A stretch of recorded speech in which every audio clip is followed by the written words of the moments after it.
53 کی جو ختم نبوت کی تحریک تھی، ہزاروں افراد نے اپنے سینے پیش کیے.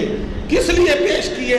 کیونکہ یہ مملکت خدا داد پاکستان یہ اس لیے بنائی گئی تھی، یہ اس لیے ہمارے اسلاف نے قربانیاں دی تھیں، اس لیے ہم نے آزادی حاصل کی تھی. انگریز کے دور میں بھی نماز پڑھنے دیتے تھے، انگریز کے دور میں بھی حج کرنے کے لیے جانے دیتے تھے، انگریز کے دور میں بھی لوگ زکوٰۃ دیا کرتے تھے، انگریز کے دور میں بھی لوگ روزے رکھا کرتے تھے. نماز، روزہ، حج اور زکوٰۃ کے اوپر کوئی پابندی نہیں تھی. ہمارے حضرت قبلہ عالم سیدنا پیر مہر علی شاہ قدس سرہ العزیز آپ بھی انگریز کے دور میں حج کے لیے تشریف لے گئے تھے. جب وہاں جا کر مکہ شریف میں رہنے کا پروگرام بنا لیا، یہاں کے حالات خراب تھے، یہاں پر دیندار لوگوں کا رہنا مشکل ہو گیا تھا، کافی علماء ہجرت کر کے چلے گئے تھے. حضرت حاجی امداد اللہ مہاجر مکی رحمۃ اللہ علیہ وہاں پر موجود تھے.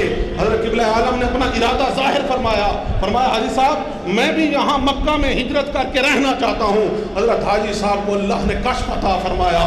کشف آقا علیہ الصلوۃ والسلام کی امتیوں کو جو حضور کے متبعین ہوتے ہیں ان کو رب ذوالجلال ان کے سامنے غیب کو کشف فرما دیتا ہے، مستقبل ان کے اوپر روشن ہو جاتا ہے.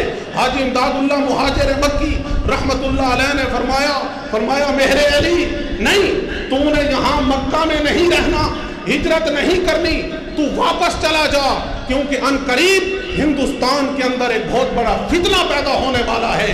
اگر تم عملی طور پر اس فتنے کے خلاف کام نہیں بھی کرو گے، تیرے وجود کی برکت سے رب ذوالجلال اس فتنے کو ختم فرما دے گا.